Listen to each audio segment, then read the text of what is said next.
Here's a really quick workshop tip for you.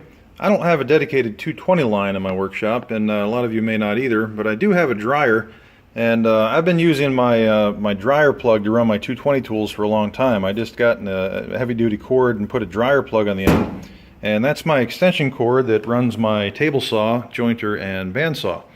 It's a minor inconvenience, but the only thing that really kind of bugged me about it was that it was hard to get this plug in and out. It was really stiff.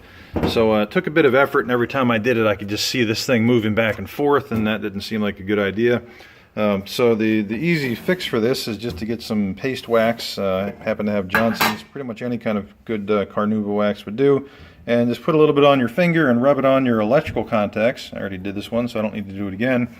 And while it's still wet, you just put it in and out of your plug a few times just to spread it around the inside, and then give it a little bit to dry.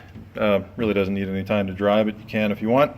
And that makes the plug slide in super smooth. So now in case I forget and I leave my extension cord plugged in here, my wife doesn't have to climb up on top of the dryer and use both hands to pull this thing out and risk electrocuting herself. So that's an easy quick tip for improving your quality of life in the workshop. And it also works great for your car charger, the old cigarette lighter plug that you use for plugging in your phone charger. If that thing's sounding a little bit scratchy when you put it in and out, then just apply a little wax and that should solve the problem permanently.